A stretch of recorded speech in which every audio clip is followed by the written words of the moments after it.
ये चीज़ एक्सेप्ट करनी पड़ेगी। आज नहीं तो कल हम सबको, पाकिस्तानियों को, पाकिस्तान के क्रिकेट फैंस को ये चीज़ एक्सेप्ट करनी पड़ेगी कि इंडियन इकोनॉमी जो है, क्रिकेट इकोनॉमी, वो पाकिस्तान से बहुत बड़ी है। हम पाकिस्तानी तो समझते हैं after IPL PSL second biggest league, after IPL second फलाना और फलाना, हमने अपनी पीएसएल को आईपीएल के बाद जो है ना सबसे बड़ी बिगेस्ट लीग बना दिया तो होता है। और अभी जिस तरह से ड्राफ्ट के खिलाड़ियों की फहरिस्त निकल के आई है, अजीब सा ये हिसाब किताब है। पाकिस्तान में बहुत ज्यादा हम होसा है और लोग इंडिया पे इल्जाम लगा रहे हैं कि इंडिया ने पैसे, इंडिया ने हमारी पीएसएल बर्बाद कर दी। मुझे पर्सनली पीसीबी के ऊपर बड़ा ज्यादा गुस्सा आ रहा है और मैं बड़ा ज्यादा डिसअपॉइंट हूं। आखिर कब तक पीएसएल के अंदर यही सस्ते नाम रहेंगे? सस्ते नामों से मुराद के वो प्लेयर जो टीम का हिस्सा नहीं होते, आप उनको टीम में पीएसएल की फ्रेंचाइजीज के अंदर लेकर आ जाते हैं। आखिर कब तक?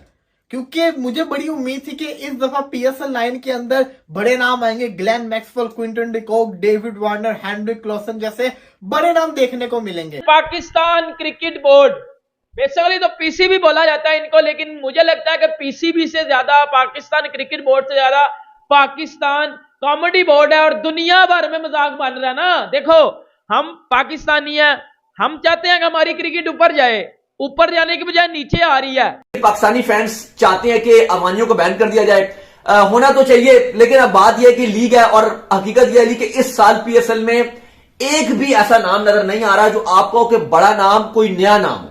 तो अभी तक कोई भी एक ऐसा बड़ा खिलाड़ी जो आप कहो कि आप जैसे मैक्सवेल है, मैं यही कहना चाह रहा था। अगर आप साउथ अफ्रीका की बात करो, रबाडा हैं, तो बड़े खिलाड़ी अभी तक इस पर ड्राफ्ट में, अभी तक जो ये पीसीबी की जो मैनेजमेंट है वो बुरी तरीके से नाकाम रही है। एक भी बड़ा स्टार लाने में नाकाम रही है। अभी तक जो हाइप है वो सिर्फ आपके लोकल प्लेयर्स की है, जो आपके लोकल प्लेयर्स हैं। इसमें आपकी जो पीएसएल की मैनेजमेंट है उसने बाबा जी का ठुल्लू काम किया है। एक टके का काम नहीं करते, चलो हर साल नहीं करते, लेकिन इस साल अभी तक उन्होंने टके का काम नहीं किया। जो ड्राफ्ट होनी थी, ऑलमोस्ट 90% ड्राफ्ट कंप्लीट हो चुकी है। हम तो हर साल एक्सपेक्ट करते हैं, मैक्सवेल आ गया, स्टीव स्मिथ आ गया, मिचेल स्टार्क आ गया, डेविड वार्नर आ गया, ये क्या है पावर भाई? ये तो जब से इंडिया ने साउथ अफ्रीकन लीग में पैसा डाला है, इंटरनेशनल प्लेयर वाली लीग स्टार्ट हुई है, पीएसएल का तो टाटा बाय बाय हो गया। आप जो मर्जी कह लें, हमारे पास टैलेंट है, जो भी है, फला है, हम टैलेंट में भी पीछे हैं। ये आप माने या ना माने, हम टैलेंट में भी पीछे रह गए, हम क्रिकेट इकोनॉमी में भी पीछे रह गए और बहुत पीछे रह गए। बहुत बड़ा डिफरेंस है ना। देखिए, 38% के लगभग इंडिया शेयर लेगा और Pakistan 5 point something, I think so, इतना शेयर लेगा। तो इससे अब आपको अंदाज़ा हो जाएगा कि पाकिस्तान में क्रिकेट कमर्शियली कहाँ पे खड़ी हुई है और इंडिया में क्रिकेट कमर्शियली कहाँ पे है। प्लेटिनम कैटेगरी पीएसएल की ड्राफ्टिंग की वो कैटेगरी है जिसके अंदर सबसे ज्यादा महंगे खिलाड़ी आते हैं। अब उस लिस्ट के अंदर कौन कौन से खिलाड़ियों ने रजिस्टर किया है, उनके नाम पढ़ के दिल को दुख हुआ है कि मतलब के ये लेवल रह गया है। मतलब कि पीएसएल तो ऊपर जाने की वजह नीचे आता जा रहा है। पहले वाले एडिशन की अगर मैं बात करूं तो प्लेटिनम के अंदर बड़े बड़े नाम होते थे उस जमाने के, लेकिन अब तो कोई नाम नजर ही नहीं आ रहा। जो नाम सामने है, मैं आपको कुछ चंद नाम बता देता हूं। Kusal Perera, Angelo Mathews, Luke Wood, Overton, David Willey, David Malan, Rajapaksa, Dasun Shanaka, Mujibur Rahman, Hazratullah Zazai, ये नाम आ रहे हैं। राइली रूसू, कोई बड़ा नाम आपको नजर नहीं आ रहा। कि जब भी थर्ड क्लास क्रिकेट की बात की जाती है तो पाकिस्तान का नाम आगे आता है कि यार थर्ड क्लास क्रिकेट खेलते हैं। जब भी फिक्सर्स की बात की जाती है यार पाकिस्तान का नाम आगे आता है कि पाकिस्तानी प्लेयर जो है वो फिक्सिंग करते हैं। और जब भी अपनी कंट्री की तरफ से ना खेलने की बात की जाती है, लाइक एक प्लेयर है वो कंट्री को प्रेफरेंस नहीं देगा, वो लीग्स क्रिकेट को प्रेफरेंस देगा, फिर भी पाकिस्तान की बात की जाती है। और कुछ घंटे के बंदे, बेटा मैंने डंडा अंदर दे देना आप लोगों के। मैं देख रहा हूं कुछ लोगों को, क्योंकि मैंने आपको पता है कि विराट कोहली को पाकिस्तान में मैं सपोर्ट करता हूं और बड़े लोगों के अंदर जो है वो दर्द हो रही है। और आजकल मैं देख रहा हूँ बड़ी वीडियोस वगैरह मेरे ऊपर बन रही हैं और वो कहते हैं ना कि नाम है तो बदनाम है।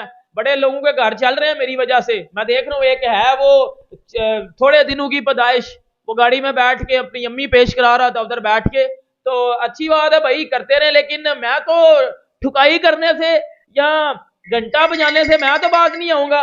ये ना हो कि आपका घंटा बाजे, लेकिन औकात नहीं है आपकी, बेटा औकात नहीं है। मैं तेरे जैसे लोगों को मैं टांगों के अंदर आके ना लटकाता हूं, ठीक है। तुझे पता चलेगा होगा तेरी क्या औकात है, ठीक है।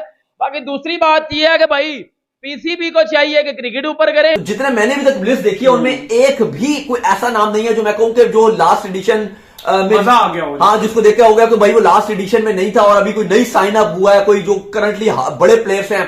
अभी ऑस्ट्रेलिया के इस बार मिचेल स्टार्क उन्होंने अपने आप को आईपीएल के लिए भी अवेलेबल कर दिया। कोई ऑस्ट्रेलिया के फास्ट बॉलर्स में से कोई उठा लो यार, पैट कमिंग्स है, स्टार्क है, हैजलवुड है, कोई इनमें से एक आध उठा लो। लेकिन कोई एक या साउथ अफ्रीका के नोकिया हो गए या रबाडा हो गए या अब इवन ट्रेंट बोल्ट चलो रिटायर्ड है, वो भी एक आध फॉर्मेट सेंट्रल कॉन्ट्रैक्ट का हिस्सा नहीं है, सॉरी रिटायर्ड तो नहीं है, लेकिन अभी तक उनका भी कोई अपडेट नहीं है, वो भी अभी तक साइन अप नहीं हो रहे हैं। तो बहुत सारे ऐसे प्लेयर्स हैं जो पीसीबी के मैनेजमेंट को करना चाहिए।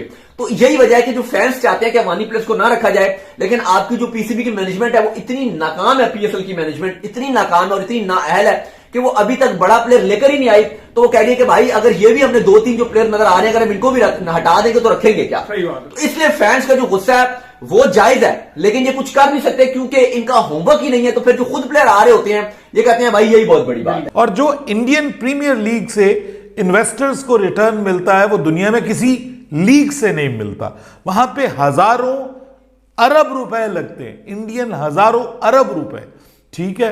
तो खरबों में इन्वेस्ट होता है एक सीजन के ऊपर, और हमारा जो है वो हमको 2-4 अरब रुपया लगा के और हम समझते हैं कि जनाब हम आईपीएल का मुकाबला कर सकेंगे। फाइनेंशियली वो इतने स्ट्रांग है कि हम दूर से देख सकते हैं। जैसे मतलब चांद को आप दूर से देखेंगे तो आपको चांद नजर तो आएगा but you can not reach there. और ये हकीकत हमें एक्सेप्ट करनी पड़ेगी और यही डिफरेंस है बिटवीन पीएसएल एंड आईपीएल।